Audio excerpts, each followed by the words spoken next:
जय श्री कृष्णा दोस्तों, आपका हे पार्थ चैनल पर स्वागत है। श्री कृष्ण आप सब पर कृपा बनाए रखें और आपकी सारी मनोकामना पूरी करें। अगर आप श्री कृष्ण के आदर्शों को फॉलो करते हैं तो कमेंट में जय श्री कृष्ण जरूर लिखें और अपनी मनोकामना भी कमेंट में लिख सकते हैं। वीडियो शुरू करने से पहले अगर आप चैनल पर नए हैं तो चैनल को सब्सक्राइब कर लीजिए और सभी कमेंट में जय श्री कृष्णा जरूर लिखें और वीडियो को पूरा जरूर देखें। तो शुरू करते हैं।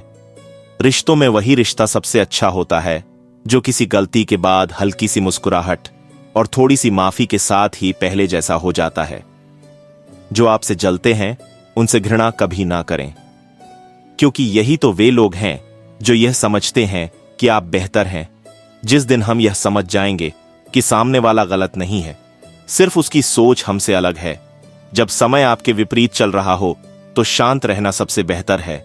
जो होने वाला है वह होकर ही रहता है और जो नहीं होने वाला वह कभी नहीं होता। ऐसा निश्चय जिनकी बुद्धि में होता है उन्हें चिंता कभी नहीं सताती है। गीता में लिखा है, जब भक्ति में मन लगने लगे तो समझ लेना आपने भगवान को नहीं, भगवान ने आपको चुना है। कान भरने वालों से हमेशा सावधान रहे, ये अच्छे अच्छे रिश्तों को बिगाड़ देते हैं। किसी के साथ दुख बांट पाना भी एक तरह का सुख है। योग्यताएं कर्म से पैदा होती हैं, जन्म से हर व्यक्ति शून्य होता है।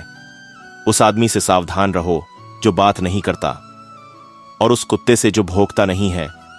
इस जगत में सत्य से भी बड़ा सत्य प्रेम है और जिसके प्रति प्रेम है उसके प्रति असत्य होना मुश्किल है। पूरी दुनिया की सबसे खूबसूरत जोड़ी मुस्कुराहट और आंसू है। इन दोनों का एक साथ मिलना मुश्किल है, लेकिन जब यह दोनों मिलते हैं वह पल सबसे खूबसूरत होता है। जब समंदर में कश्ती लेकर आ ही गए हैं तो अब तूफानों से क्या डरना। प्रभु का रास्ता बड़ा सीधा है और बड़ा उलझा भी। बुद्धि से चलो तो बहुत उलझा और भक्ति से चलो तो बड़ा सीधा। विचार से चलो तो बहुत दूर और भाव से चलो तो बहुत पास। उस दिन जीवन से सब दुख दूर हो जाएंगे। इंसान को इंसान से दूर करने वाली सबसे पहली चीज है जुबान और दूसरी चीज है पैसा। रिश्ते निभाने के लिए बुद्धि नहीं, दिल की शुद्धि होनी चाहिए। सत्य कहो, स्पष्ट कहो, सम्मुख कहो। जो अपना हुआ वह समझेगा, जो पराया हुआ छूटेगा। भीड़ से हटकर अपने लिए नया जहान ढूंढो। गलतियां सब निकालते हैं, आप समाधान ढूंढो जो जरूरी है। परमात्मा वह तुम्हें देगा जो जरूरी है, तब देगा। तुम्हारी जल्दबाजी से कुछ नहीं होगा, सब्र करना सीखिए।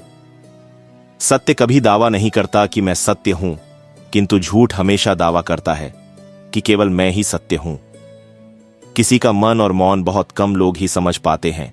नियत साफ और मकसद सही हो तो यकीनन किसी न किसी रूप में ईश्वर भी आपकी मदद करते हैं। जब ऊपर वाला आपसे कुछ वापस लेता है तो यह मत सोचो कि उसने आपको दंड दिया है। हो सकता है कि उसने आपका हाथ खाली किया हो। पहले से कुछ बेहतर और अच्छा देने के लिए रिश्ते हो या रास्ते जब तक ठोकर नहीं लगती है तब तक अपनी सही जगह का ज्ञान नहीं हो पाता है। अंत में अर्थी उठाने वाले 4 ही लोग काफी हैं। रिश्ता उसी से रखो जो इज्जत और सम्मान दे। मतलब कि भीड़ बढ़ाने का कोई फायदा नहीं।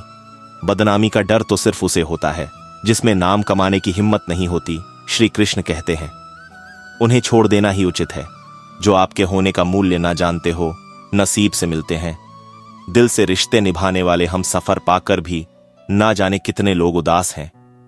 सब लोग कहते हैं सीता और द्रौपदी के कारण हुई रामायण और महाभारत। किसी ने यह नहीं कहा कि नारी का सम्मान न करने का अंत है।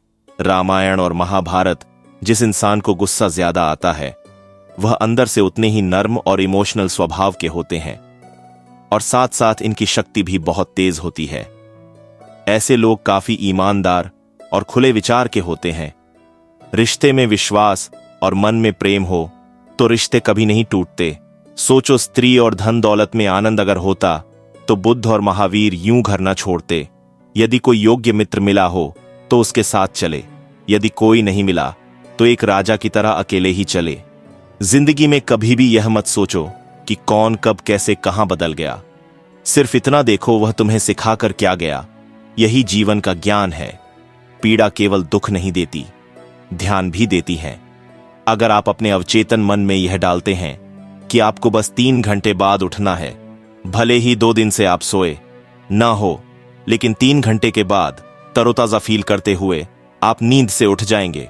जवानी तुम संसार को देते हो और बुढ़ापा परमात्मा को तुम्हारे देने से पता चलता है कि मूल्य किसका है। जवानी तुम व्यर्थ को देते हो और बुढ़ापा सबसे मूल्यवान को। जब शक्ति होती है तब तुम गलत करते हो, और जब शक्ति नहीं होती तो तब तुम कहते हो कि अब अच्छा करेंगे। स्वयं विचार करें, अगर आप दूसरों के विचारों से अपनी जिंदगी चला रहे हैं तो एक दिन आप खुद को एक पिंजरे में पाएंगे। अगर कोई रास्ता आपको डरा रहा है तो समझ लेना आगे बहुत बड़ी सफलता आपका इंतजार कर रही है। मछलियां भी खुश हो गईं, ये जानकर आदमी भी आदमी को जाल में फंसाने लगा है। जीवन एक रेलगाड़ी है, जब तक चलती रहती है लोग आते जाते रहते हैं। कभी तेज चलती है, कभी धीमी चलती है, कभी स्टेशन पर रुकती है। कुछ नए लोग आते हैं, कुछ पुराने उतर जाते हैं, बस सफर चलता रहता है। जब आखिरी स्टेशन आता है सब उतर जाते हैं, कोई साथ नहीं रहता। इसी का नाम जीवन है। जब अच्छा समय नहीं रहा तो बुरा भी नहीं रहेगा। इंसान का कुछ समझ नहीं आता।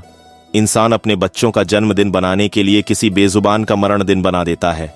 कभी कभी मन को मना लेना ही बेहतर होता है। आवाज की पहुंच बस कान तक होती है और खामोशी की आसमान तक। ज्ञान से शुरू होती है समझ, ध्यान से शुरू होता है होश, प्रेम से शुरू होता है समर्पण। ज्ञान से शब्द समझ आता है और अनुभव से अर्थ। लगाव ही पीड़ा है, करुणा ही क्रूरता है और अंत ही प्रारंभ। आत्मा की भी आंखें होती हैं जिससे ईश्वर दिखाई देता है। तुम लाख चाहे दूसरों के दर्द मिटा दो, मगर अपनी खुशियों की जिम्मेदारी केवल अपने हाथ में होती है। परिवार के साथ धैर्य प्यार कहलाता है, औरों के साथ धैर्य सम्मान कहलाता है, स्वयं के साथ धैर्य आत्मविश्वास कहलाता है और भगवान के साथ धैर्य आस्था कहलाती है। अब न पुकारो, मुझे खुद में खोने दो। अब वक्त आ गया है, मुझे शून्य होने दो। निंदा से मत घबराओ, निंदा उसी की होती है जो जिंदा है। मरने के बाद तो सिर्फ तारीफ होती है। सिर्फ दिखावे के लिए अच्छा मत बनो, परमात्मा आपको भीतर से भी जानता है। तुम खुद की संगत में नहीं हो तो फिर तुम गलत संगत में हो। मनचाहा पाने के लिए मन से चाहना पड़ता है। लोग अपनी कहानी का उतना ही सच आपको बताते हैं जिसमें वो बेहतर और ज्यादा काबिल दिख सके। परेशानी आए तो ईमानदार रहें, धन आ जाए तो सरल रहें, अधिकार मिलने पैर नम्र रहें और क्रोध आने पर शांत रहें। यही जीवन का प्रबंधन कहलाता है। संघर्ष करते हुए कभी मत घबराना, क्योंकि संघर्ष के दौरान ही इंसान अकेला होता है। सफलता के बाद तो सारी दुनिया साथ देती है। जो लोग तुम्हारी बुराई करते हैं वो करेंगे, चाहे तुम अच्छा काम करो या बुरा। इसलिए शांत रहकर अपना कर्म करते रहे। बुरा समय आपको जिंदगी के उन सभी सच से सामना करवाता है जिनका आपको अच्छे समय में कभी ख्याल नहीं होता। बुरे वक्त में तो हर कोई भगवान को याद करता है, पर दुनिया में बहुत ही कम लोग हैं जो अपने अच्छे वक्त में भी भगवान को याद करते हैं। अगर आप क्रोध के समय थोड़ा सा धैर्य रख ले तो आप कम से कम 100 दुख भरे दिनों से बच सकते हैं। जो इंसान किसी को कष्ट नहीं पहुंचता तथा जो अन्य किसी के द्वारा विचलित नहीं होता, जो सुख दुख में भय तथा चिंता में संभव रहता है, वह मुझे अत्यंत प्रिय है। क्रोध से मनुष्य की मति मारी जाती है, यानी मूढ़ हो जाती है, जिससे स्मृति भ्रमित हो जाती है। स्मृति भ्रम हो जाने से मनुष्य की बुद्धि नष्ट हो जाती है और बुद्धि का नाश हो जाने पर मनुष्य खुद अपना ही नाश कर बैठता है। जीवन में सब कुछ खत्म होने जैसा कुछ भी नहीं होता। हमेशा एक नई शुरुआत हमारा इंतजार कर रही होती है। यदि तुम्हारे अंदर खुद को बदलने की ताकत नहीं है तो तुम्हारा कोई अधिकार नहीं कि तुम भगवान या भाग्य को दोष दो। समय जब पलटता है तो सब कुछ पलट देता है। इसलिए अच्छे समय में घमंड ना रखे और बुरे वक्त में सब्र रखना न छोड़े। मन को प्रभु के साथ जोड़ दो। जहां प्रभु जाए वहां मन जाए, और जहां मन जाए वहां प्रभु साथ रहें। मुश्किलें केवल बेहतरीन लोगों के हिस्से में आती हैं, क्योंकि वही लोग उसे बेहतरीन तरीके से अंजाम देने की ताकत रखते हैं। यह बहुत जरूरी है कि जो चीज तुम्हारे मार्ग में बाधा बनती है उसका आज से ही त्याग कर दो। हम अपनी सारी जिंदगी दूसरों को आकर्षित करने में गवा देते हैं और एक काल्पनिक दुनिया में जीने लगते हैं। जब लोग अकेले होते हैं तब वे आध्यात्मिक बन जाते हैं, जब वे समूह में होते हैं तब धार्मिक बन जाते हैं। जिम्मेदारियों से भागा हुआ हर इंसान बुद्ध नहीं होता। दूसरों की इतनी चिंता मत करो, क्योंकि यह चिंता तुम्हारे अपने विकास में बाधा बनेगी। चुप रहिए या फिर ऐसे शब्द बोलिए जो मौन से ज्यादा कीमती हों। कर्म का धर्म से अधिक महत्व है, क्योंकि धर्म करके भगवान से मांगना पड़ता है, पर कर्म करने पर भगवान स्वयं फल देता है। तनाव से केवल समस्याएं जन्म ले सकती हैं। समाधान खोजने हैं तो मुस्कुराना ही पड़ेगा। कुछ बुद्धिमान तो होते हैं, परंतु धन के हाथ लगते ही उनमें अभिमान की आग बहुत तीव्रता से जलने लगती है। कभी कभी आप बिना कुछ गलत किए भी बुरे बन जाते हैं, क्योंकि जैसा लोग चाहते हैं आप वैसा नहीं करते। जिस डर से आत्मविश्वास की हानि होने लगे, उस डर का अंत करना अवश्य हो जाता है। समय और स्थिति कभी भी बदल सकती है। कभी किसी का ना ही अपमान करे और न ही किसी को तुच्छ समझे। आप शक्तिशाली हो सकते हैं, पर समय आपसे अधिक शक्तिशाली है। जो हो रहा है उसे होने दो। तुम्हारे ईश्वर ने तुम्हारी सोच से बेहतर तुम्हारे लिए सोच रखा है। जैसे पानी में तैरती नाव को तूफान उसे अपने लक्ष्य से दूर ले जाता है, वैसे ही इंद्रिय सुख मनुष्य को गलत रास्ते की ओर ले जाता है। डर ही वायरस है और विश्वास ही वैक्सीन है। लिख तो दूं, पढ़ पाओगे। जीत तो जाओगे, सबसे खुद से लड़ पाओगे। संसार में जिस भी प्रकार के दुख हैं, उन सभी का कारण मोह है। जिसको भी चुनना, किसी ऐसे को चुनना जिसकी संगत में बेहतर हो सको। जीवन को समझने से अधिक जरूरी है उसको जीना है। थोड़ा सुकून भी ढूंढिए, जरूरतें तो कभी खत्म नहीं होंगी। तुम्हें तुम्हारे एकांत से डर लगता है। तुम किसी के तलाश में लगे हो जो तुम्हारा अकेलापन दूर कर सके, मतलब फिर तुम खुद को धोखा दे रहे हो। परमात्मा कोई व्यक्ति नहीं है, पूरा अस्तित्व है।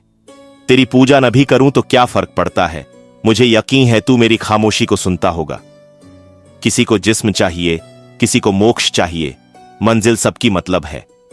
अंधे निकालते हैं नुक्स मेरे किरदार में, और बहरों को यह शिकायत की गलत बोलता हूं। अगर आप अपने मन पर नियंत्रण करना सीख लेते हैं तो आप हर जगह विजय प्राप्त कर सकते हैं। मुझे कुछ नहीं चाहिए तुमसे, मुझे सिर्फ वो बना दे जो तू चाहता है। आत्मा परमात्मा का परमाणु स्वरूप है। सृष्टि का स्रोत बहुत सूक्ष्म है। परमात्मा को शब्दों से परिभाषित नहीं किया जा सकता। ईश्वर की भाषा मौन है। हर जिद हमें खुशी नहीं देती। स्त्री हट के समक्ष सब बेबस है। अगर पत्नी किसी बात के लिए हट कर दे तो दुनिया का कौन सा पति अपनी पत्नी के हट को इनकार कर सकेगा। और तो और हमारे रामचंद्र जी महाराज को ही देखिए। सीता जी ने कहा, मैंने सुवर्ण हिरण देखा है, मुझे वही हिरण चाहिए। अब सुवर्ण हिरण तो कोई होता नहीं। इतनी समझ तो गुरु मां एक बालक को भी होती है, एक साधारण व्यक्ति को भी होती है। लेकिन जानकी जी ने कहा कि सुवर्ण हिरण मैंने देखा है और वह मुझे चाहिए। श्री राम के बार बार समझाने पर भी उन्होंने हठ नहीं छोड़ा। श्री राम को तो फिर उस मायावी हिरण के पीछे जाना ही पड़ा। कैकेयी तो स्त्री हट का सबसे बड़ा उदाहरण है। उसने अपने पति से हठ किया कि राम को 14 साल का वनवास दो और मेरे पुत्र भरत को राजगद्दी पर बिठा दो। यह अनुचित तो था नहीं, नीति विरुद्ध ही था। राजा दशरथ जानते थे कि उनके दिए हुए वरदान का कैकेयी दुरुपयोग कर रही है। फिर भी उनको स्त्री हट के आगे झुकना पड़ा, मानना पड़ा उसके हट को। बच्चा अगर हट कर ले और उसकी जिद पूरी करने में पूरे परिवार को भी अगर झुकना पड़ जाए तो परिवार झुक ही जाएगा। हालांकि हट को तो बुरा ही माना गया है, फिर भी अगर बालक हट करे तो क्षमा दी जाती है। यह सोचकर कि बच्चा है, आप जैसा करते हैं वैसा ही फल मिलता है। अक्सर आपने कुछ लोगों को हमेशा परेशान रहते देखा होगा। वे किस बात से परेशान हैं, इसका अंदाजा लगाना सबके बस की बात नहीं, क्योंकि वे अपनी चिंता दूसरे से साझा भी नहीं करते हैं। दरअसल आदमी जैसा कर्म करता है वैसा ही फल उसे प्राप्त होता है। ऐसी कहानियां और कथाएं आपने काफी पढ़ी और सुनी होंगी। जागरण अध्यात्म में आज हम आपको इससे जुड़ी ही एक कहानी के बारे में बताने जा रहे हैं। एक समय की बात है। एक गांव में 2 किसान थे। वे खेती के साथ साथ बागवानी भी करते थे। एक अपने बाग में आम उगाए थे तो दूसरे ने किसान ने लीची उगाए थे। फलों के सीजन में उनके बाग में अच्छी पैदावार हुई तो वे दोनों अपने अपने फल बाजार में बेचने के लिए गए। बाजार से लौटते समय उन दोनों ने अपने लिए 5 किलो फल बचा लिए थे। वापस लौटते समय दोनों किसान रास्ते में मिले।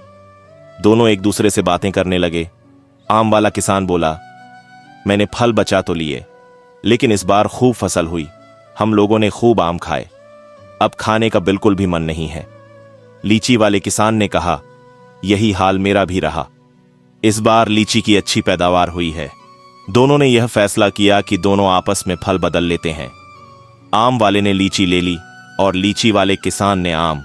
लेकिन आम वाला किसान बहुत लालची था। उसने दूसरे किसान से नजर बचाकर कुछ आम अपने लिए रख लिए। वहीं दूसरी ओर लीची वाला किसान आम पाकर बहुत खुश हुआ। वे दोनों अपने घर चले गए।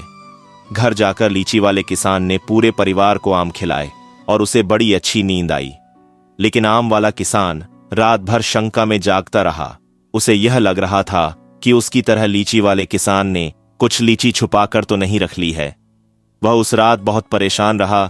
इस कहानी से सीख मिलती है, जैसा जो व्यक्ति रहता है उसकी वैसी ही सोच रहती है। एक बार एक व्यक्ति अपनी कार को बड़े प्यार से पॉलिश करके चमका रहा था। तभी उसकी बेटी पत्थर से कार पर कुछ लिखने लगी। कार पर खरोंच लगती देखकर पिता को इतना गुस्सा आया कि वह बेटी का हाथ जोर से मरोड़ देता है, इतनी जोर से कि बच्ची की उंगलियां टूट जाती हैं।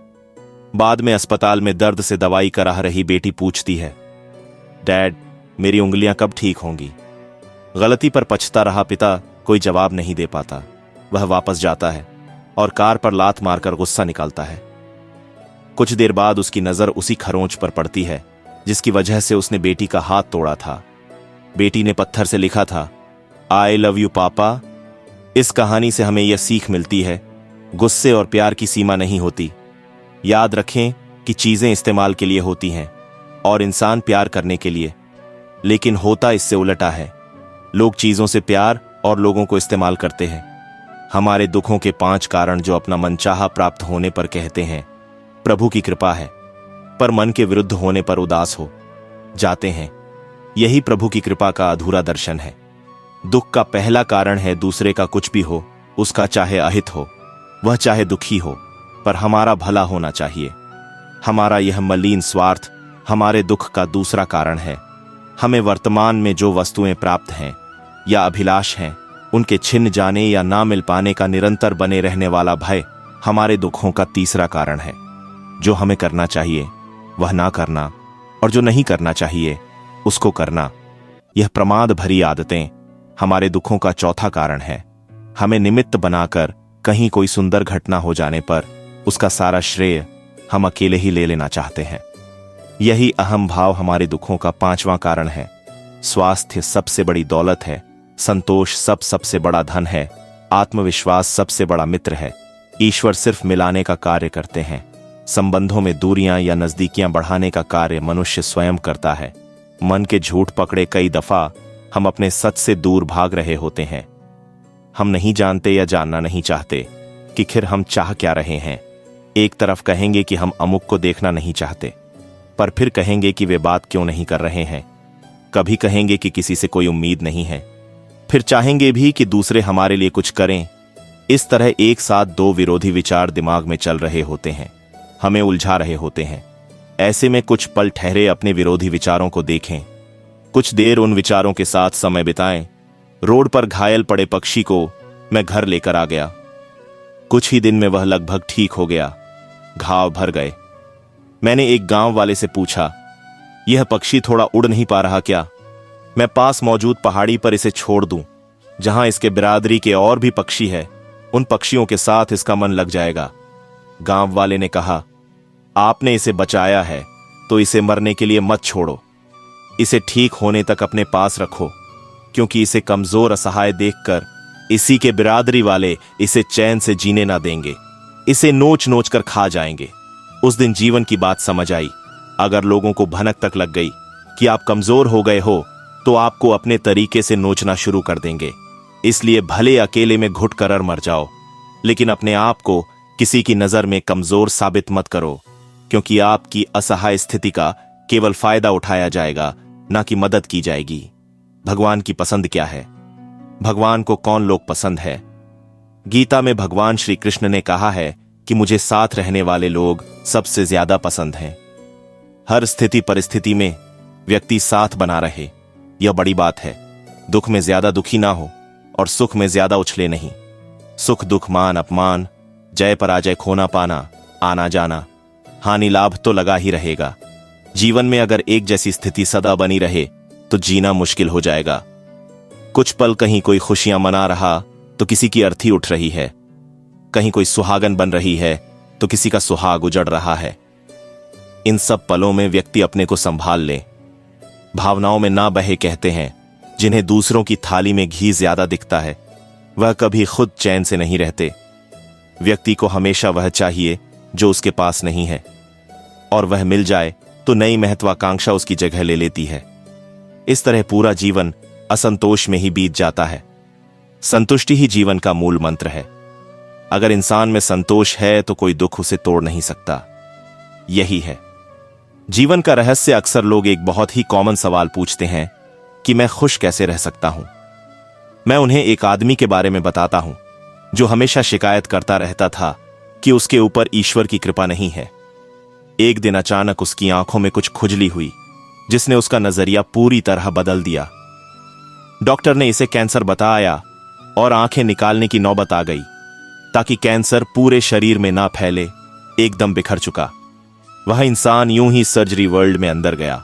उसके दिमाग में एक ही ख्याल था, उसका धुंधला भविष्य। हालांकि ऑपरेशन के दौरान सर्जन ने पाया कि यह रेटिना के पीछे महज एक फंगस है जिसे सिर्फ साफ करने की जरूरत है। आखिरकार जब उस आदमी की आंखों की पट्टी खोली गई तो वह यह देखकर खुशी से झूम उठा कि वह अभी भी देख सकता, और तब उसने अपनी आंखों की रोशनी के लिए ईश्वर को धन्यवाद दिया। देख सकता है, और तब उसने अपनी आंखों की रोशनी के लिए ईश्वर को धन्यवाद दिया। मिल जाता है। भगवान एक पत्थर के अंदर भी कोई ढूंढे तो सही, भगवान तो इंसान के अंदर भी है कोई। वह इंसान बने तो सही। जरूरी नहीं कि जीने का कोई सहारा हो, जरूरी नहीं कि जिसके हम हो वह भी हमारा हो। अहंकार की वजह से हम कितने रिश्तों से दूर हो जाते हैं। किसी से माफी मांग लेना और किसी को माफ कर देना। समय बलवान होता है जो व्यक्ति को कभी मगरूर तो कभी मजबूर बना देता है। मित्र, यदि तुम्हारा समय बलवान है तो अहंकार से बचो, यदि समय खराब है तो बुरी संगति से बचो। यह 4 बातें आप जीवन भर याद रखना। त्याग के बिना मनुष्य का भाग्य नहीं बन सकता। कुछ छोड़े बिना कुछ पाया नहीं जा सकता। जो देता नहीं वह लेने का भी अधिकारी नहीं। मनुष्य बिना बीज बोए फल खाने की आस में जीवन बर्बाद करता है। रिश्ते हो या बर्फ, दोनों को बनाने और बनाए रखने के लिए ठंड रखनी बहुत जरूरी है। बीता वक्त है लेकिन खर्च हम हो जाते हैं। कैसे नादान है हम। दुख आता है तो अटक जाते हैं और सुख आता है तो भटक जाते हैं। जिस इंसान के सच्चे होने की गवाही आपका दिल दे रहा हो वह इंसान कभी भी आपके लिए गलत नहीं हो सकता। जिंदगी के रथ में लगाम बहुत है, अपनों के अपनों पर इल्जाम बहुत है। यह शिकायतों का दौर देखता हूं तो थम सा जाता हूं। लगता है उम्र कम है और इम्तिहान बहुत है। सुना था लोगों से कि वक्त भी बदलता है। अब वक्त ने बताया कि लोग भी बदलते हैं। जाया ना कर अपने अल्फाज हर किसी के लिए, बस खामोश रहकर देख तुझे समझता कौन है। जिंदगी में कुछ दर्द ऐसे होते हैं जो जीने नहीं देते, और कुछ फर्ज ऐसे होते हैं जो मरने नहीं देते। सुख का अर्थ है जो है उसका आनंद लेना। दुख का अर्थ है मुझे और चाहिए। तजुर्बे ने एक ही बात सिखाई है, नया दर्द ही पुराने दर्द की दवाई है। बचपन में भरी दोपहरी में नाप आते थे। पूरा मोहल्ला जब से डिग्रियां समझ में आई पांव जलने लगे। बातें जो कहीं नहीं जाती वह कहीं नहीं जाती। मंजिलें हमारे करीब से गुजरती गई जनाब, और हम औरों को रास्ता दिखाने में रह गए। कुछ इकट्ठा भी उन्हीं के पास होता है जो बांटना जानते हैं। जिंदगी कैसी अजीब हो गई है। खुश दिखना खुश होने से ज्यादा जरूरी हो गया है। पहले चुभा बहुत, अब आदत सी है। यह दर्द पहले था, अब इबादत से अपने ही घर में मेहमान बनकर आना जाना हुआ। जब से शहर में शुरू कमाना हुआ। बुद्धिमान होना अच्छी बात है, लेकिन इससे भी अच्छी बात यह है कि यह बात केवल आपको पता हो। जिंदगी में अक्सर ऐसा होता है, हम जिनके साथ के लिए तरसते हैं वह किसी और को खुश करने में व्यस्त होते हैं। यहां रिश्ते तोड़ने के लिए लोग गलत इल्जाम भी लगा देते हैं। भाग्य को और दूसरों को दोष क्यों देना। जब सपने हमारे हैं तो कोशिशें भी हमारी होनी चाहिए। भले ही भगवान मुझे देर से देते हैं, लेकिन मुझे बाकी लोगों से बेहतर चीजें ही मिलती हैं। दुनिया धोखा देकर अक्लमंद हो गई और हम भरोसा करके गुनहगार हो गए। ताश का जोकर और अपनों की ठोकर अक्सर बाजी घुमा देते हैं।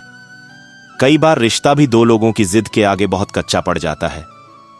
रोड किनारे चाय वाले ने हाथ में गिलास थमा हुए पूछा, चाय के साथ क्या लोगे साहब? जुबा पर लफ्ज आते आते रह गए। पुराने यार मिलेंगे क्या? कुछ रिश्तों में मुनाफा नहीं होता, पर जिंदगी को अमीर बना देते। रोजाना पढ़ो और चिंतन करो। पहला, मरना अवश्य है। अपनाने के लिए हजार खूबियां भी कम हैं और छोड़ने के लिए एक कमी ही काफी है। किस तरह निभाए रिश्ते कुछ समझ में नहीं आता। किसी से दिल नहीं मिलता तो कोई दिल से नहीं मिलता। अगर आपको कोई अच्छा लगता है तो अच्छा वह नहीं बल्कि अच्छे आप हो, क्योंकि उसमें अच्छाई देखने वाली नजर आपके पास है।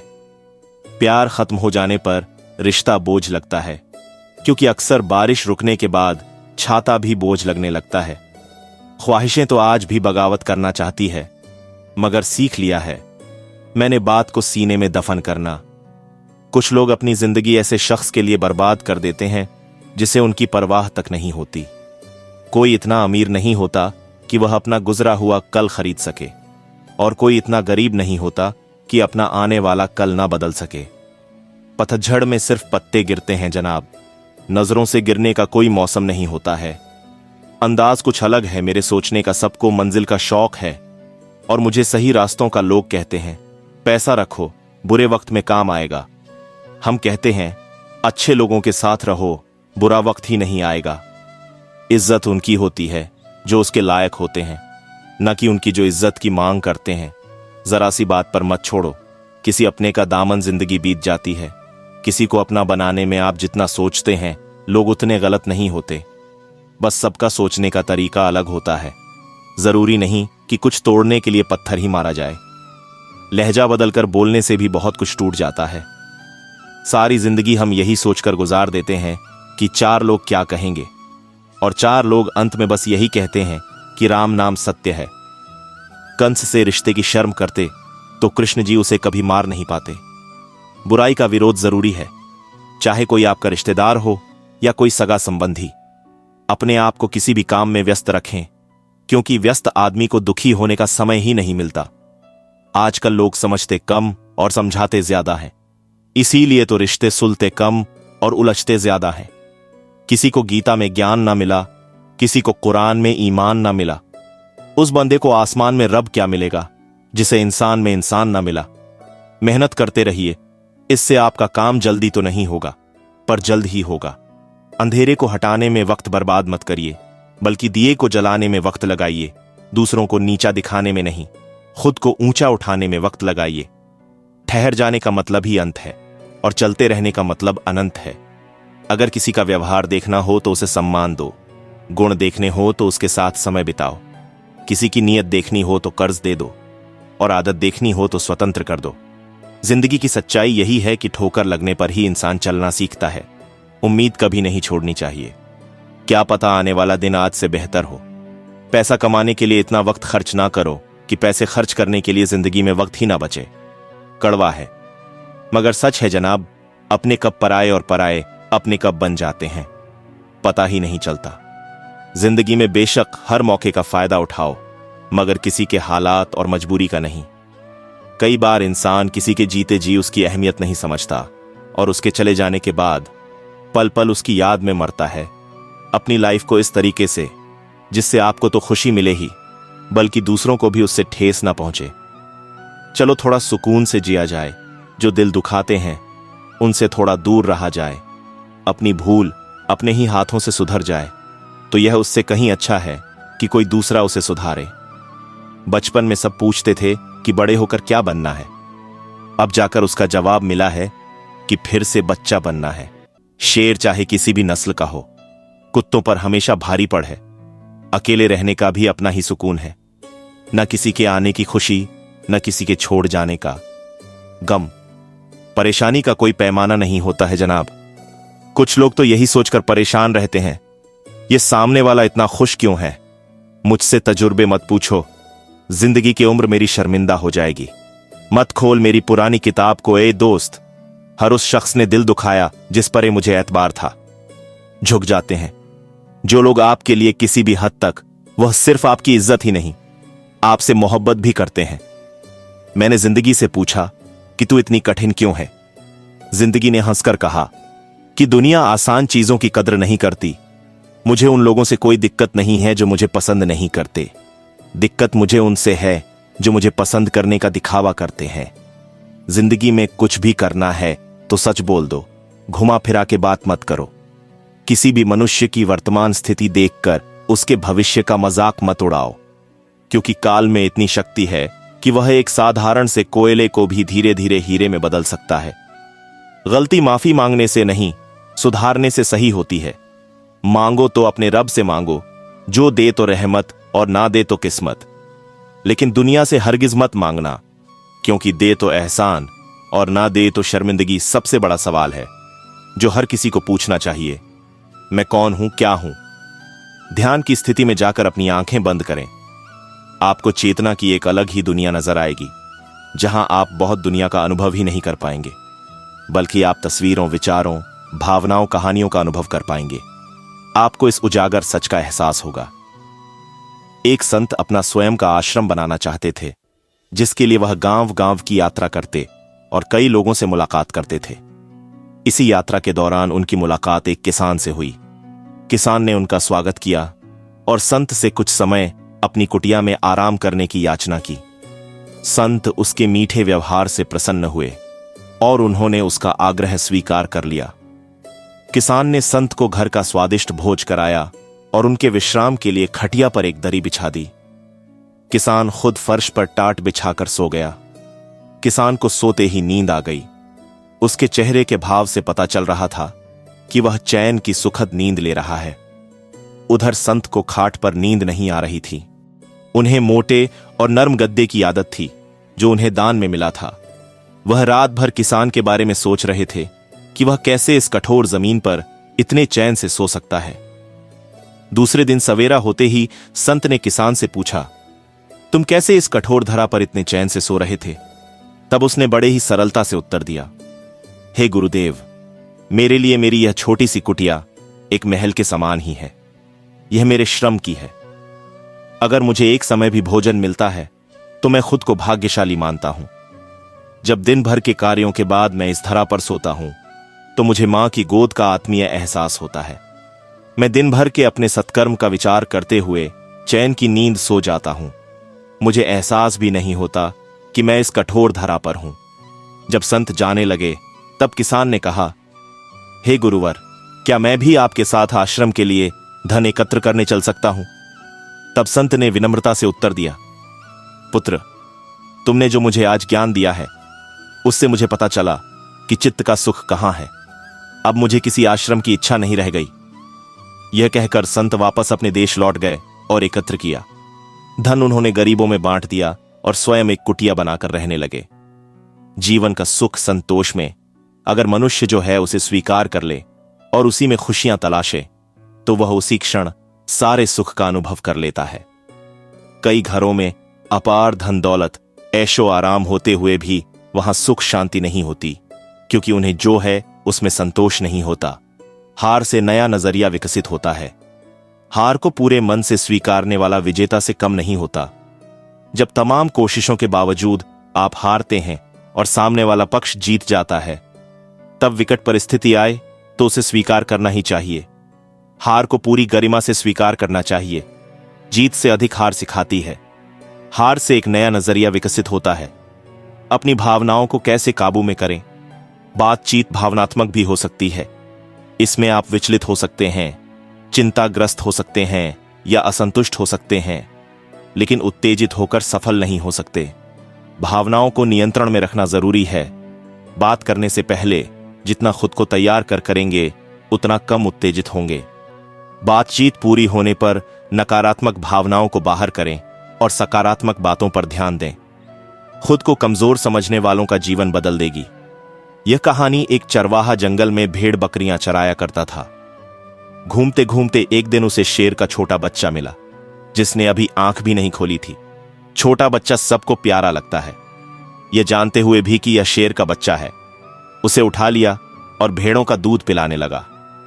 वह बच्चा धीरे धीरे बढ़ने लगा, भेड़ों के बच्चों के साथ खेलता। भेड़ों के साथ ही घास खाता, भेड़ों की तरह बोलता, अपने आप को भेड़ ही समझता। अब बच्चा बड़ा हो गया था। एक रोज किसी दूसरे शेर ने भेड़ों के झुंड पर हमला कर दिया। सभी भेड़ें दौड़ने लगीं। शेर के उस बच्चे को डरते कांपते भेड़ों की तरह दौड़ते हुए देखकर हमलावर शेर को बहुत आश्चर्य हुआ। उसने भेड़ों की ओर से ध्यान हटाया और उस शेर को ही पकड़ लिया और उसे समझाने लगा कि तू क्यों डरता है, तू तो खुद शेर है। दूसरा शेर कहता है कि शेर तो जंगल का राजा होता है, उसकी धाड़ से सभी जानवर कांपते हैं। मैं घास खाने वाला इतना शक्तिशाली शेर नहीं हो सकता। हमलावर शेर उसे पकड़कर एक कुएं के पास ले गया। कुएं के अंदर उसे उस कच्छ दिखाकर कहा, देख, तेरा चेहरा मेरे जैसा है, तेरे पंजे भी मेरे जैसे हैं, इसीलिए तू भेड़ नहीं, तू शेर है। दूसरा शेर कहने लगा, ठीक है, मेरा चेहरा तेरे चेहरे जैसा ही है, मगर तू तो बहुत शक्तिशाली है, मेरी आवाज से तो कोई डरता भी नहीं। आपका जीवन क्या है, आप कौन हैं? अगर इस दृष्टिकोण से हम देखें कि मैं कौन हूं, मैं क्या हूं, जिन जिन चीजों को मैं बनाता हूं वे नहीं रहेंगी, जिन जिन चीजों से मैं प्यार करता हूं वे नहीं रहेंगी। इस दुनिया के अंदर लोगों ने सिस्टम बनाया है कि नौकरी करो, रोजगार करो, बिजनेस करो तो धन मिलेगा, और उस धन से जो आपको चाहिए, जो आपकी जरूरतें हैं, वह पूरी होंगी। पर सचमुच आपकी असली जरूरतें क्या हैं? आपको हवा की गर्मी की जरूरत है, आपको भोजन और पानी की जरूरत है। 3 दिन पानी नहीं मिला तो हम जी नहीं सकेंगे। अगर 3 हफ्ते नहीं मिला तो हम जी नहीं सकेंगे। 3 मिनट अगर सांस नहीं चली तो मनुष्य जीवित नहीं बच सकता। पर अगर 3 दिन टीवी नहीं देखा तो उससे क्या कोई फर्क पड़ेगा? यही समझने की चीज है कि आपकी असली जरूरत क्या है और किन चीजों को आपने अपनी जरूरत बना रखा है। मेरा आप सबसे निवेदन है कि आप चैनल को सब्सक्राइब करके बेल घंटी को दबाना ना भूलें, ताकि जब भी मैं वीडियो डालूं तो सबसे पहले आप तक पहुंचे। आज के हमारे इस वीडियो को सुनने के बाद इन उपदेशों का पालन अपने जीवन में भी नियमित रूप से करें और भगवान श्री कृष्ण की सच्ची श्रद्धा भाव से सेवा करें। जय श्री कृष्ण। राधे राधे।